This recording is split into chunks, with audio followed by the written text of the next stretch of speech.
Mm-mm. Mm-mm. This interview's over.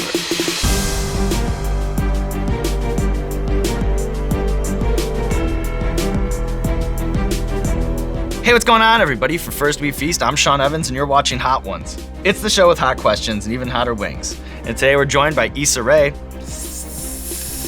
She's the Emmy-nominated creator and star of HBO's hit series Insecure, now in its third season. Catch it on Sundays, 10:30 p.m. Eastern. Glowing up ain't easy, Issa Rae. Welcome to the show. It's not. Thank you for having me. You said in a recent AMA that you can never have enough hot sauce, so I take it you're comfortable around spicy wings. I love spicy food, but I also have the comfort of, water and next to me. So I'm gonna just, eat. You ready to get it going? I'm ready to get it going.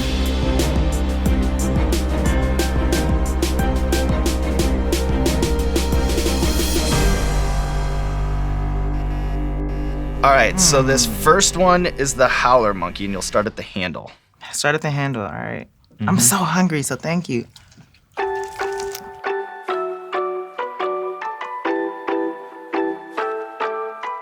Okay. Let's start off with a little spice, which I love. So we couldn't get you in here without talking about Insecure Season 3. The streets are buzzing. I see billboards all over the place, but before we get into it, I think we need to address the elephant in the room, and that's Lawrence Hive. The cut described Lawrence Hive as the male answer to the beehive. For the uninitiated, what is Lawrence Hive, and what effect has it had on your life? Lawrence Hive has had no effect on my life. I mean, it's been great because so many guys are invested in the show, and the fact that they've rallied around Jay Ellis as he's playing this earnest character is incredible. But they're out of hand. They're out of pocket. They're really, really intense, which is what you dream of when you create a show. Of all the LA restaurants that you guys have featured on the show, which is your favorite to visit in real life? Oh, there's more this season. Like, we go to a place called Pan's this season, which I eat breakfast at all the time whenever I can. The Line, I love Roy Choi's restaurants. And so we got Pot there. Commissary. Pot is bomb and Commissary. We filmed at the top. Oh, Mercado, of course, first episode pilot, Ethiopian food. That restaurant was like my first introduction, one of my first introductions in LA to Ethiopian food. This one's really good. It tastes like barbecue. Okay. But you can still taste. No, I think it's just scorched earth. Like, it's just...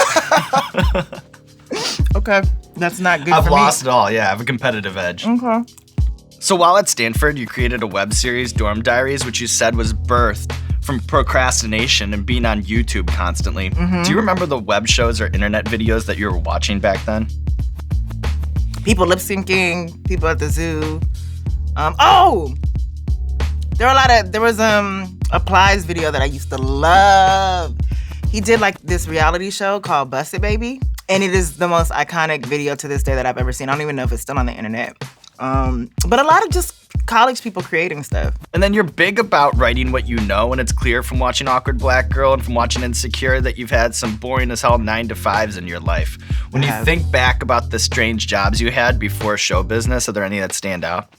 Working in a slave ship at a museum. Yeah, that was hard. Not as hard as slavery.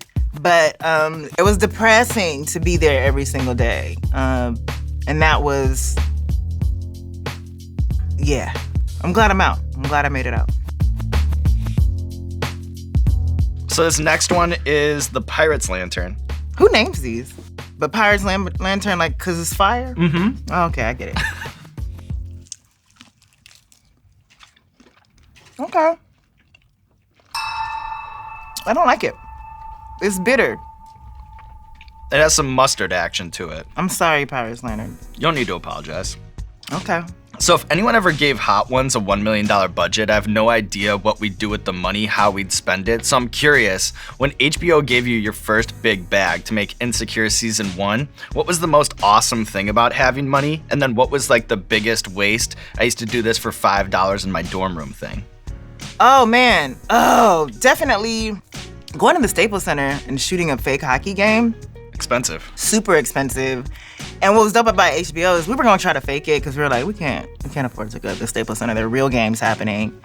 And we were gonna like pass it up on the budget, and then shout out to Amy Gravitt, one of the executives, was like, look, if Silicon Valley can shoot in the Staples Center, so can Insecure. So let's make it happen. Don't fake this. Let's do it for real. And I was like, what? We got it like that, season 2? And the most waste of money thing that still infuriates me is when we have to shoot like car scenes, which we did a lot of this season. It takes like hours to set up because you have to have like a process trailer. And we used to just, like, I used to be like, homie, get in the car. I'm gonna drive, you drive in the next car, just hold the camera like this, and we got the shot, you know? Or put a camera on the dashboard. And it's so expensive and time consuming that they won't just let you put a camera on the car. Let's say there's someone watching this in Omaha, Nebraska. They're 1,500 miles away from Hollywood, and they have in their hands what they think is the best screenplay since The Godfather.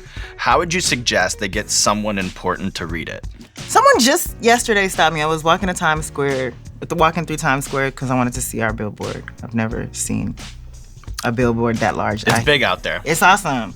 And this guy stopped me. He was like, whoa, I may never have a chance to see you again. And I was like, are you talking about me? I'm walking here. And he was like, I wrote this screenplay and I just want to know, like, what do I need to do? And I was like, make a trailer. Make that shit, show people why they want to see it, and then people will come to you.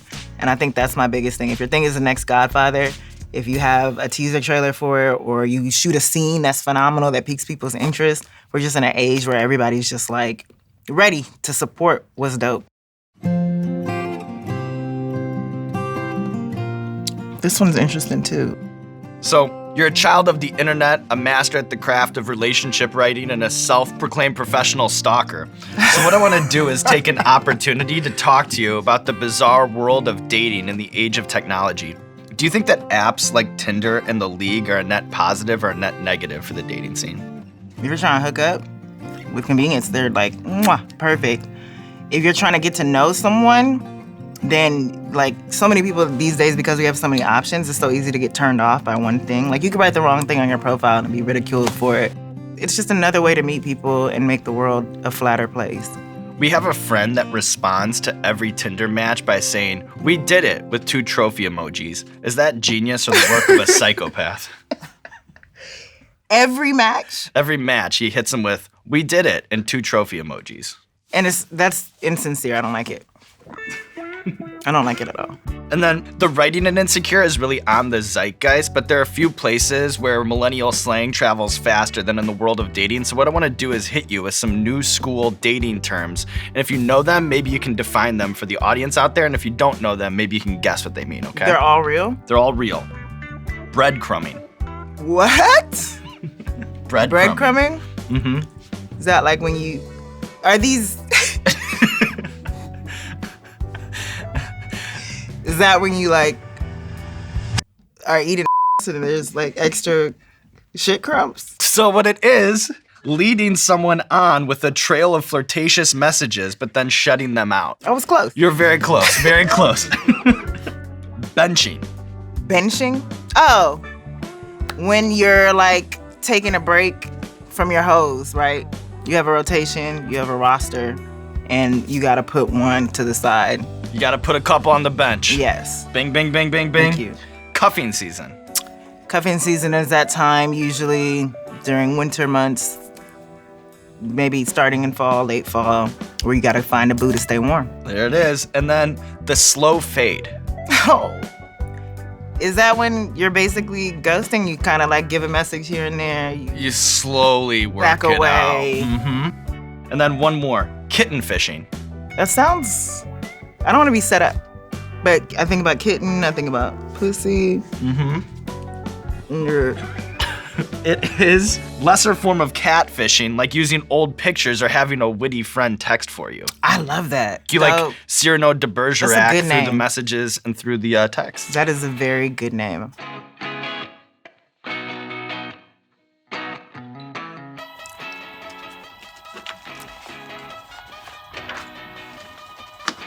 Okay, Los Caliente. First of all, these wings are bomb. Where are they actually from? Thank you. I was about to take credit for them, like I made them, but we get them from a place called My Belly's Playlist.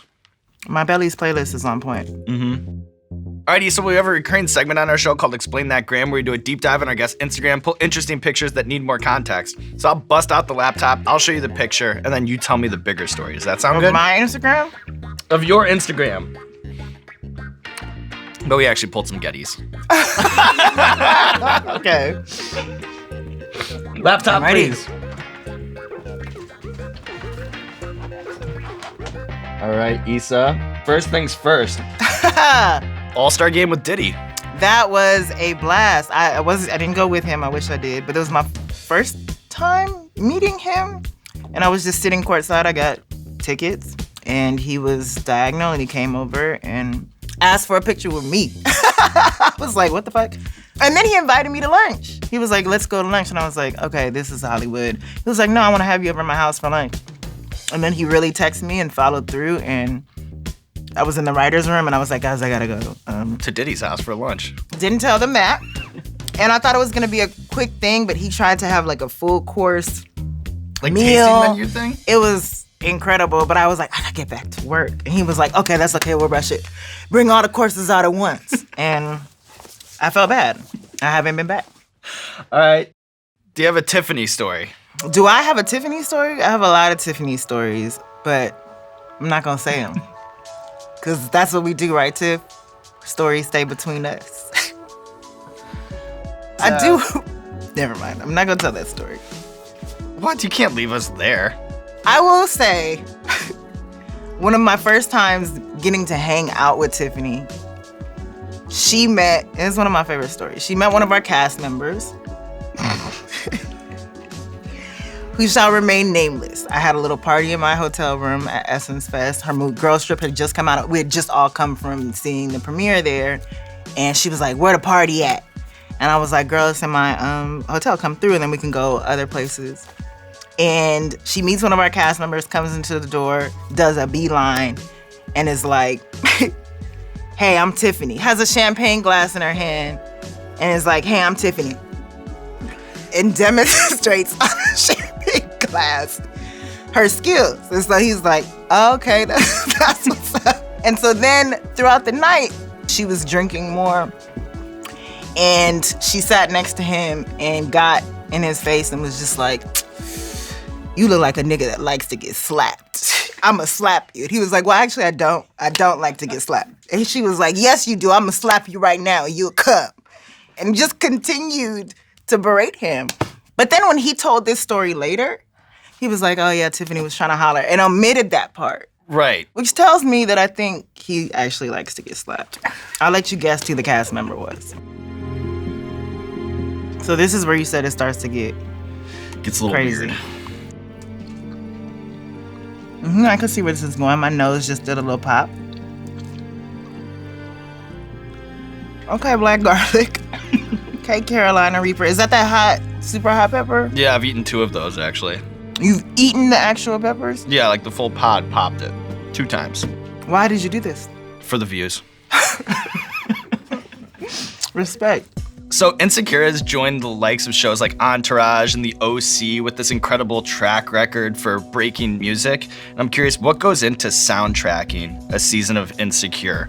Do you guys fight over tracks? Who's the taste maker? What's the BTS on that? Lots of love. You know, it started with Solange being our music consultant. That was great. But I've always known, like, from jump, I was like, our show could be trash, but the music's gonna be fire. Because music informs so much of, like, how I see things and even how I write. We had so many songs that we loved in common. Like, even for choosing Broken Pussy, we had to, initially it was set to Missy's Sock It To Me. I love that song, and I insisted that track was fire, but we couldn't get the rights to it in time. And so Solange sent a whole bunch of alternative options, and Bossy was on there, and it was like the perfect fit. And then since then, we'll find independent artists, female artists. Am I sweating? No, you look great. You look great. Glowing up ain't easy, as they say. No, it's not. So this next one is the Bunsters Black label out of Australia. Australia doesn't play. I already know I'm worried.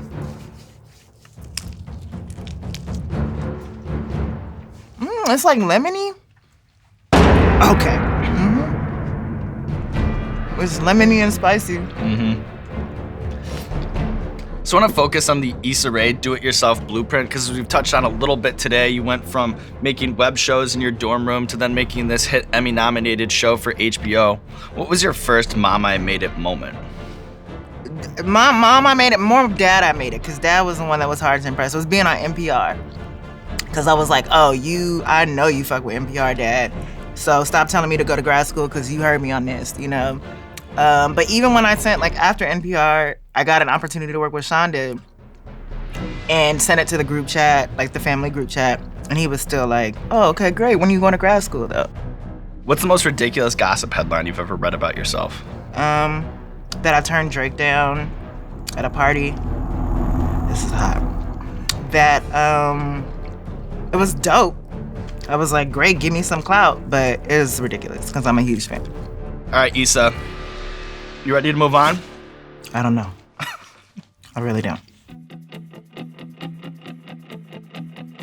I'm going back and eating these because my mom and my family would kill me.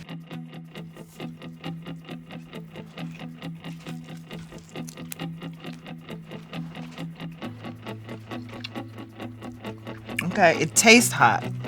Yeah. Is it one of those things that's gonna kick in? It is. I answered my question, don't even trip. Okay. Still going in.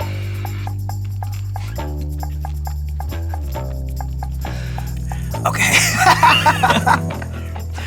All right, Issa, I've heard that you're always a TV obsessive, more Yes. so than film. And with as much ground as Insecure has broken, it embraces humor and awkwardness, which is part of a larger comedy genre. So what I want to do is show you some icons of that genre and then just get your snap reaction to them. All right, so I'll just show you.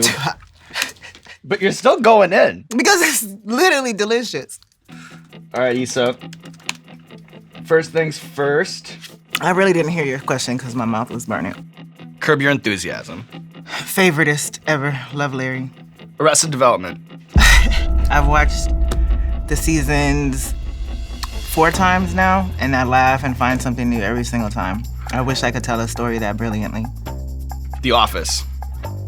The greatest sitcom ever and one of the best love stories on television. And one more for you. Parks and Recreation. Oh, Amy Poehler, career goals. I also love Donna in Parks and Rec. She gave us Treat Yourself, which is my mantra. Treat yourself. Yes. Should we treat ourselves to another wing? That was a good transition. All right, Hellfire. This I can see because there's specks of hot. Looks like someone spit on this with...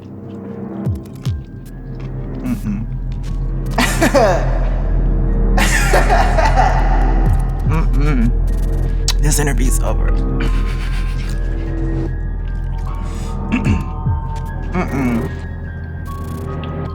Tough one. But still.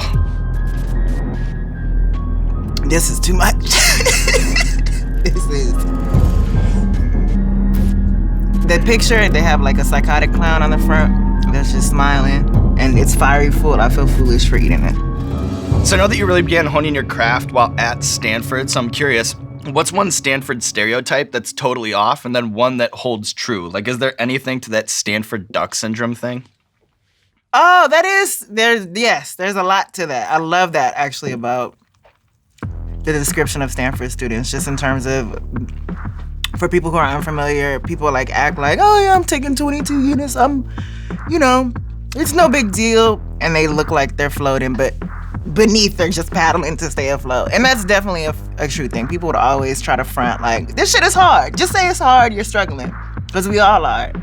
But it's a great community. And I thought people were gonna be stuck up. I didn't want to go there, I didn't apply, but going there for like the admit weekend was like, oh, I'll fuck with this school.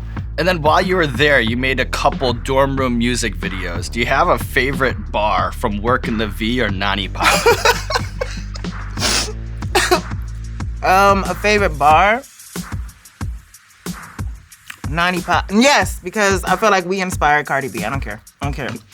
It was Nani Pop with a friend, Nani Pop with a man. You can even do the Nani Pop on a handstand. And that was all freestyle. I was so proud of myself. All right, Issa Rae. This is the last dab. We call it the last dab because it's tradition around here to put a little extra on the last wing. You don't have to if you don't want to. If you're doing it, I'm doing it. There we go. It's going down. Moses running this shit. Oh, God.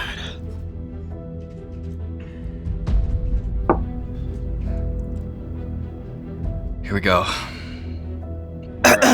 My throat burns. What a ride it's been.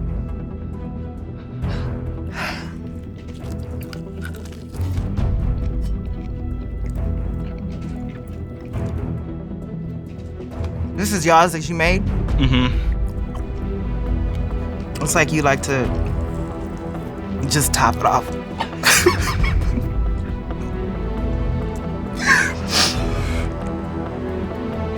It really sneaks up on you.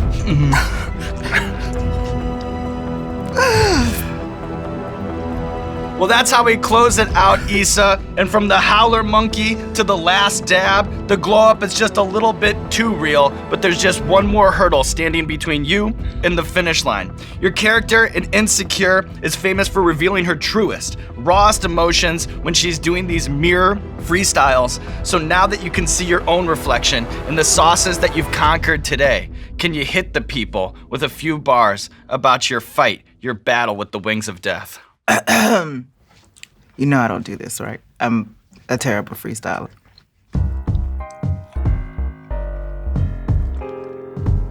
Sitting here with my motherfucking wings. I'm doing this shit like hot things. I'm so fly. Get a chicken wing in my mouth, I'ma die. But I got the heat, just like these wings. If you mad at me, I'ma bring you with the things. That means my guns. I am the one. Hot son. Get the gun. Hey! Look at you, Issa. That was amazing. It was brilliant. I'm inspired. Oh my and God. Look at you, all the way through the wings of death. 10 wings up, 10 wings down, and now there's nothing left to do but roll out the red carpet for you, Issa Rae. Woo! This That was camera. bomb. This camera. Or this camera. Let the people know what you have going on in your life. I am suffering right now, but I'm just so excited because season 3 of Insecure premieres Sunday, 10:30 every Sunday. Watch it with your friends. Put someone new onto it. Thank you for feeding me. I was very hungry. I think that's the only reason I survived. Good job, Issa. Good job. I want to see if this works. Please. You went no water, no milk. I did. Wow. You know, that's actually kind of a legendary thing. Is it? And people, when they go no I made it water, worse. no milk, they make such a big deal out of it. Like, I'm going no water, no milk. But like, you just casually did it. I didn't even know that notice. I was allowed to be honest. I didn't know I was allowed to Yeah, have water. out But of here. They're just looking at this camera. thank you. Okay, so we're rolling on Thanks. this. Such great questions. 1,000,002. 1,000,003. That's pretty good form, Bill. Thanks. Where'd you get that cool shirt? You didn't hear? Hot Ones merch. It's available now. I thought you only wore Where's Waldo shirts. I used to wear Where's Waldo shirts.